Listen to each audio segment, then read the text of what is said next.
friends. Welcome if you are new to my channel, and welcome back if you are a returning viewer. Thanks for tuning in. Today we're going to do my end of the month wrap up. And remember, if you see anything you like, or you hear anything that sounds interesting to you, or you find we have similar tastes, please hit subscribe, please hit like, please leave me comments. I love interacting with you, and they all help the channel. So in June I read 10 books, a little under my average, but still on target for my end of the year goal of 120 books. But 8 of the 10 were some sort of romance, either mafia romance, cowboy romance, billionaire romance, and then I read a mystery, and then I read a historical fiction. I usually like to get at least 3 books in that are not romance, and I did try to get the third one in, but I ended up giving it a soft DNF, and I'll explain that as we come to it. Okay, first one that I read was Lost and Lassoed by Lila Sage.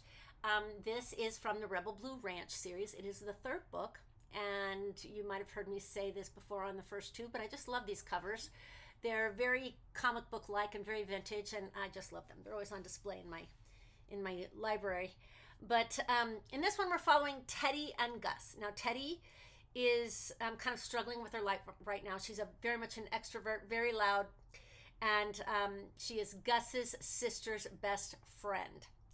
And Gus is running the ranch. He's a single dad, and he has his daughter for the summer, and he's very overwhelmed and very overworked, and his family all knows it, and they think he should hire a nanny for his daughter for the summer. So Gus's sister says, you know, hey, Teddy's open this summer. Let's have her do it. And Teddy and Gus do not get along at all. They have never gotten along. Teddy has always been his sister's best friend, and he always typically cannot stand to have her around. So he tries to find someone else to hire, and it just doesn't work out. So he ends up hiring Teddy to nanny his daughter for the summer. So the story kind of goes from there, and it's just heartwarming and fun, as all these books are. I smiled often. The banter was hilarious. I giggled and laughed. It was just great fun. I gave this book 4.5 stars. And there's one more, Wild and Wrangled, and I think that's the end. I'll be reading that one in the next month or 2. And I think as far as the spice goes in this one, spicy. All this series, they have some spice. Probably medium spice. I would call it medium spice. Okay, a quote from this book. I don't have much to offer, just a quiet life with a grumpy man from a small town. But I can promise to love you every day. Okay. In this book, oh my gosh, you guys all know how, if you've watched my channel, how much I love this series so much, and I love these characters so much. They feel real to me. Chloe Walsh, Taming 7. This is the 5th book in the Boys of Tommen series. The new one comes out today as I'm filming. I'm very excited. In this one, we have Gibbsy and Claire. They are in high school, and Gibbsy he's very funny and very comical, and always the positive one in the group, and always is putting on a good front for everyone. But as you find out as his story unfolds, he's very broken from his past. Big surprise, Chloe Walsh is giving you broken characters. But anyway, he's struggling and trying to kind of get his head on straight. And of course he has Claire. They will always have each other. And as the story goes on, there is a big reveal, an epic reveal that might end up tearing them apart, that they have to get through. But know that these books are heartbreaking and emotional, because they are. You should read them in order if you're going to read them. The first one is Binding 13 with Shannon and Johnny's story. Gibbsy's story is only 1 book, whereas the other characters often have 2 books per story. But this one, at least so far, is only 1 book. So just this book tore me up, like they all do. I cried, and I just love Gibbsy. I still love Johnny Kavanagh the best, though. I love the Irish setting. I listen to these books, the audio, because I love the brogue. I love the feel of Ireland that I get from the audios. All right, hang on. Let me give you a quote from this one. Because this boy had always been my favorite boy, my favorite friend, my favorite person, my favorite human, my favorite everything. You're so beautiful. I swear you shine even in the darkness. The next book I read was a mystery, The Kind Worth Saving by Peter Swanson. This was a library book, so I will pop the picture up there for you. This is actually a sequel to The Kind Worth Killing, which I read, I think, last month, maybe 2 months ago. But I love The Kind Worth Killing and thought it was great, so I decided to pick up the next one, or I think it's just a duology, so The Kind Worth Saving has a lot of the same characters in it. So in the first book, we have Henry Kimball, who was a cop. Henry used to be a teacher in a classroom, and then there was a shooting in his classroom where 2 kids were killed, and he left teaching.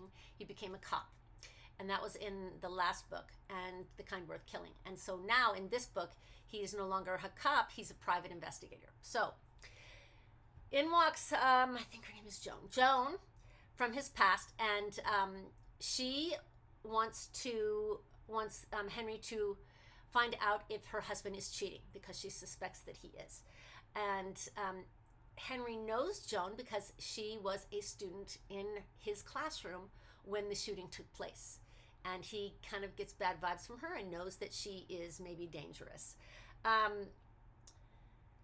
So as he's investigating, things get a little complicated, and he turns to Lily, who is from the first book. That is the character in the first book that I loved. So I was really looking forward to more of Lily in this book. Unfortunately, she was only in, I don't know, maybe 3 chapters. And when he goes to her to help to get her guidance in figuring out this case. So I didn't get as much of her as I wanted. And that probably brought the rating down because she made the first book for me. Anyway, so this was not as good as the first one, but it was still an entertaining mystery. I gave this book 3.25 stars. I just wanted more of Lily. However, I did really like the ending in this one. So if you are a Peter Swanson fan and haven't read this one yet, I would recommend. I'm still going to continue to read his books because I loved the first one and I certainly liked this one. So no quotes from this mystery. The next book I read was my Mafia romance. I read My Dark Fairy Tale by Gianna Darling. This was my first book by Gianna Darling and my first Mafia romance. I absolutely loved it. I thought it was great. We have Guinevere, who is Italian and comes from an Italian family. She wants to visit Italy, and her dad practically forbids her to do that. Nobody really knows why, but he doesn't want her going to Italy at all. She decides to go anyway, and secretly. And anyway, when she's there, she almost gets hit by a car. And driving the car is Rafe, and he almost hits her, and he sees how hurt she is and shook up she is. He ends up taking her to his house to take care of her. And of course, she doesn't realize that he is a mafioso in charge of an Italian mafia. So sparks fly between them, and I loved Rafi. I thought he had many, many layers, and he was oh so swoony. You can kind of tell that from the cover of the book right off the bat. The setting was wonderful because it takes place in Florence, Italy. So it just was lovely, and I have visited there once a long, long time ago, and so it was kind of nostalgic for me.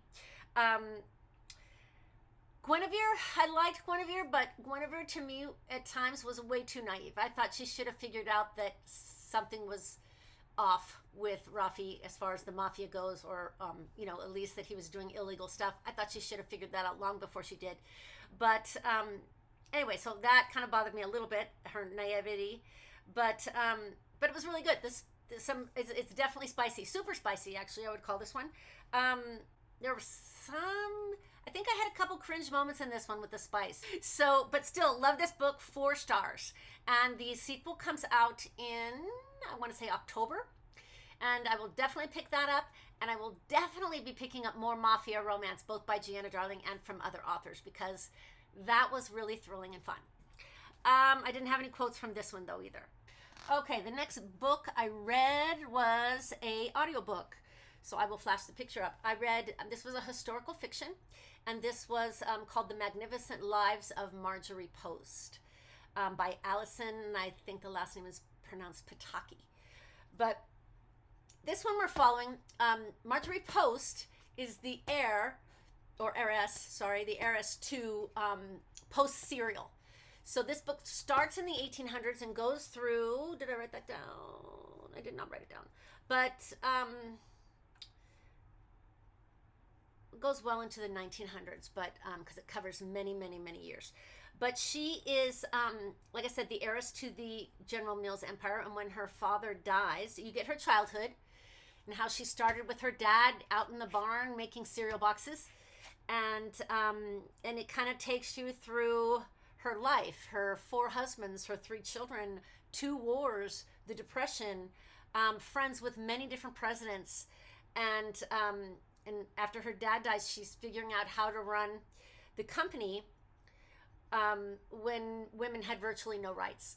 So it was very interesting and very good. And of course, I didn't know this. I didn't remember it. Maybe I knew it at some point. But Post Cereal eventually buys out General Mills. So they just keep getting, her family just keeps getting richer and richer throughout the story. So loved it. I thought it was great. I gave this book 4 stars. I think that Marjorie Post was a fascinating woman. It was well written. It was well researched. The reason it got 4 instead of 5 for me is during the war sections, I thought it dragged a little bit. I didn't love the war sections as much as I did the rest of the book. So, but still a very fun read. I have a couple of quotes. I love this one.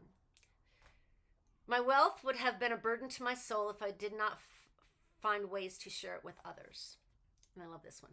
I would never again make myself small in order to allow a man to feel big. I would never again root my home in another's name or put my own name aside to take up a man's.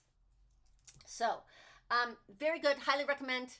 I enjoyed this one very much, and I would pick up another Alison Pataki book if I saw it. Okay. Emily Henry's People We Meet on Vacation. Some of you may or may not know from my past videos that I'm an Emily Henry fan, as are many people.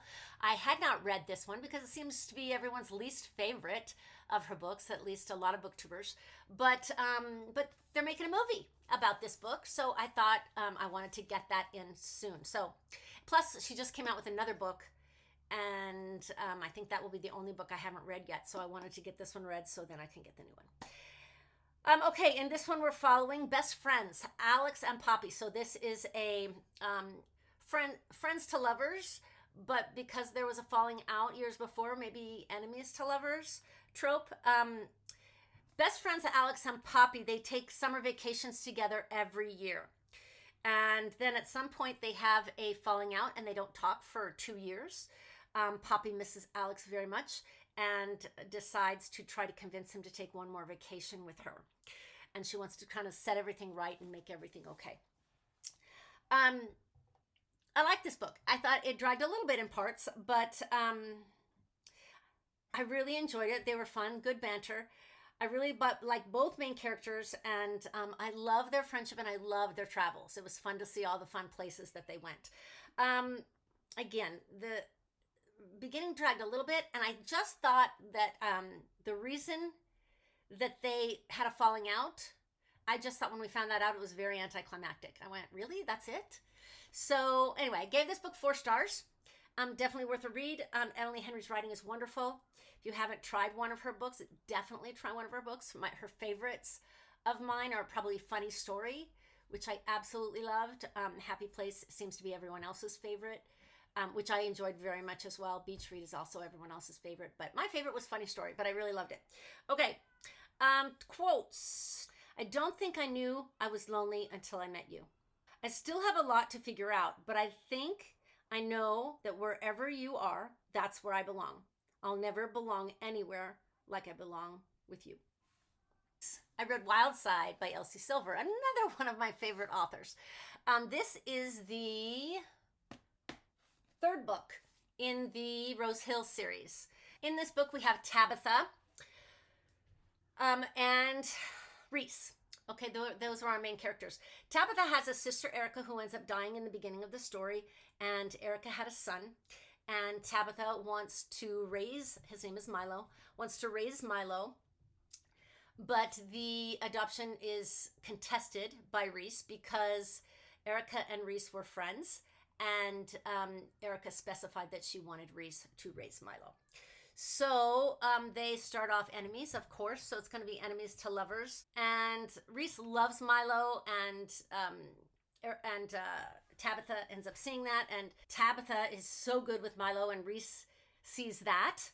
And it doesn't fit in with what Erica told him about her sister Tabitha. So it ends up Erica wasn't always telling the truth to either one of them about each other. And it was just fun banter, and enjoyed the hate to love. I wasn't sure in this book, Reese is a professional wrestler. And I wasn't sure I was going to like that. And it kind of bothered me in the beginning. He kind of wears a mask when he's performing. I don't know. It didn't sit right with me. I'm not really a wrestling fan. So that didn't sit right with me. But it ended up, at least not in the beginning, but it ended up growing on me. So I gave this book 4 stars. And I think there's another one coming. I forget what it's called. We had Wild Rose, Wild Eyes, Wild Side, and Wild Card is the next one coming out. Okay, a quote for this one. She's got the energy of a storm.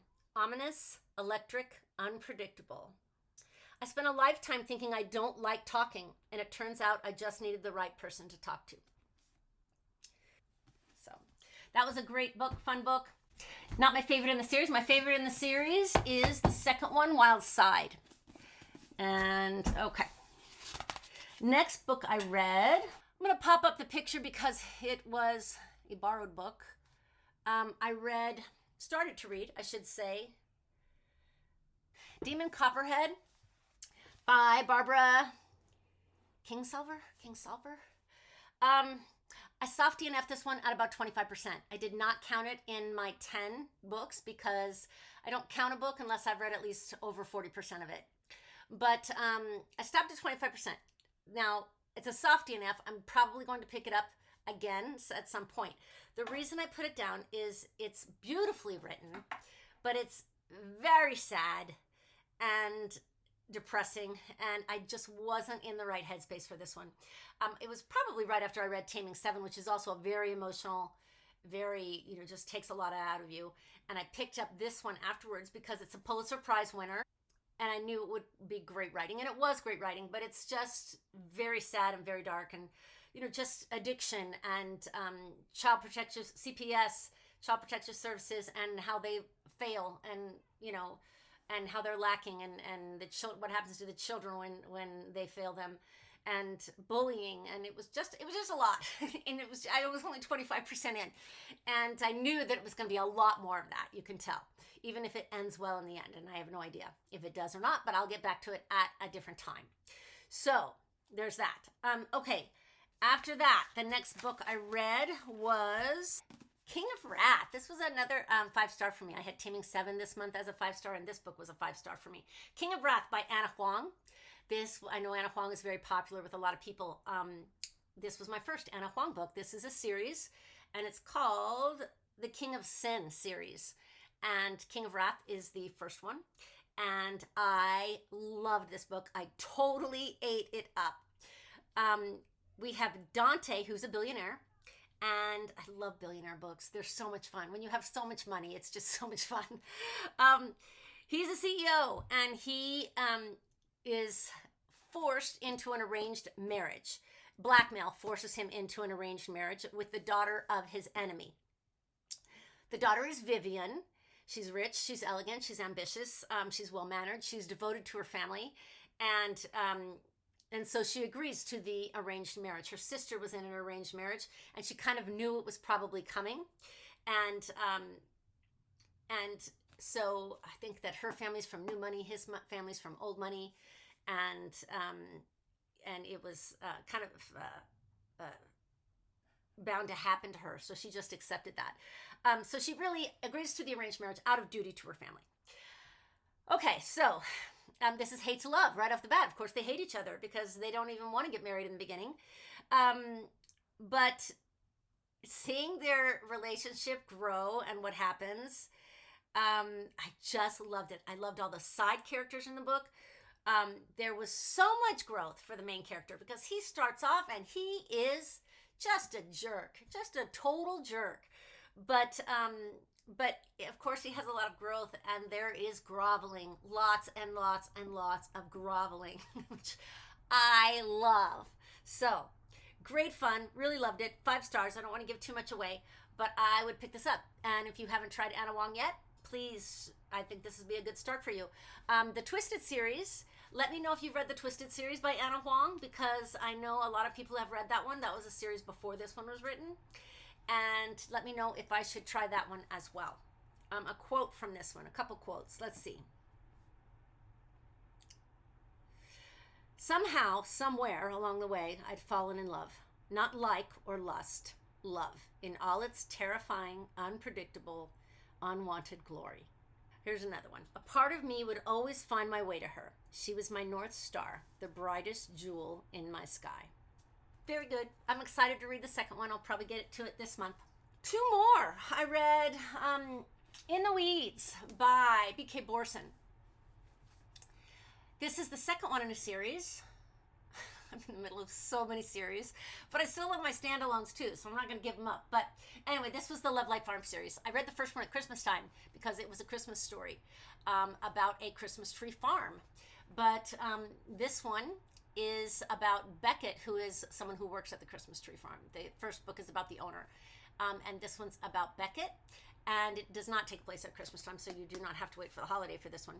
But it's a second chance romance. In the first book, we had Beckett as a worker, and at one point he had had an affair with someone. Evelyn is her name, or at least a one-night stand, or one weekend. And then they go their separate ways, and then he lives in Maine. And then Evelyn ends up coming to Love Light Farms to judge a contest. And of course they run into each other again, and and that's in the first book, so it's not their story in the first book. So then after she leaves again at the end of the story, now in this book she ends up coming back because she is an influencer, and she has lost her way and feels very dissatisfied with what she's doing, and she decides to go back to the last place where she really felt happy. And as it turns out, that was Love Light Farms when she judged that contest. So of course he is very angry with her for leaving the way she did, she left without saying goodbye to him. She just kind of blindsided him and walked out, even in their one weekend that they had together. So they have to kind of unpack all of that. I loved Beckett. He has anxiety. I always love characters with anxiety. He struggles with loud noises and crowds. He doesn't like that at all. And he has this need to please everyone in his family and all of his friends, and it ends up taking away from him, of course. And he has a love of animals, which I loved. I just love Beckett. Evie was great, true, strong and independent. I love strong and independent female characters.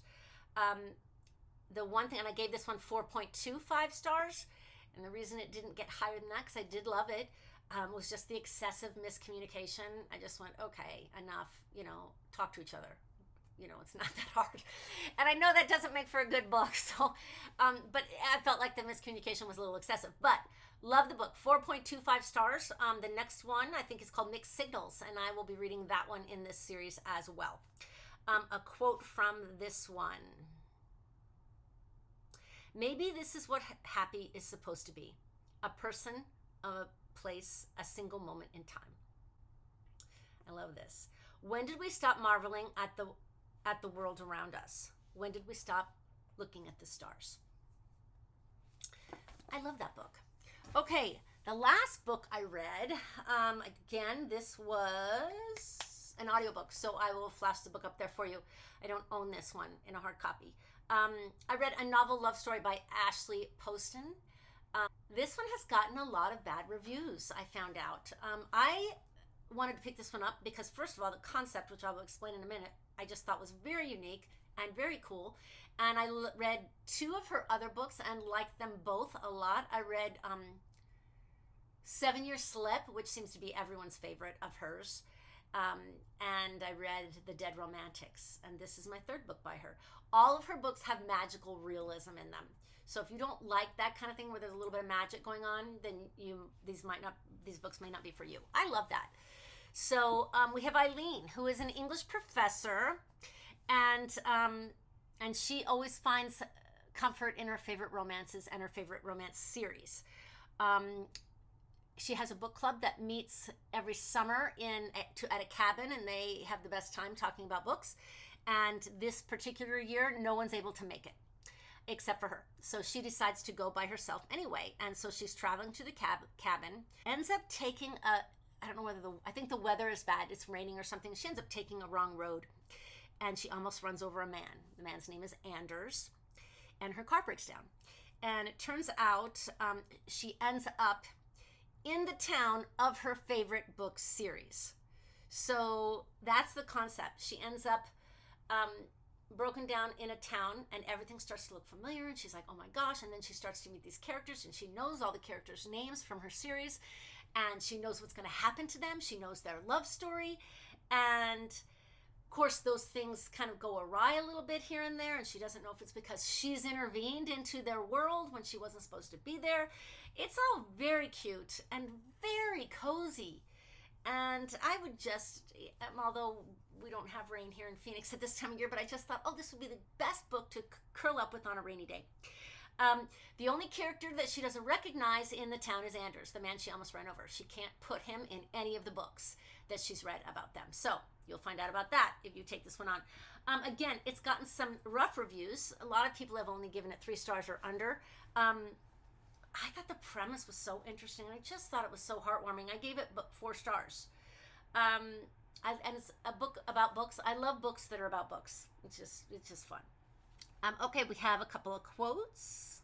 It wasn't the end that mattered, but every word leading up to it. This one I liked. This one made me laugh. Because a romance isn't supposed to be realistic. If it was, every story would end with everyone dying alone in an old folks' home. Anyway, Ashley Poston, I liked it. Magical realism, a novel love story. So, okay, that is my 10 books for May. Please hit like, please hit subscribe. Leave me comments if you've read some of these books, if you agree, if you disagree. And if you have read other books by these authors that you think I would like, please let me know. Let's see, I don't know what's coming in June. Always the end of the month video, but I'll try to put something else out also. So until next time, friends, please take care of each other and happy reading.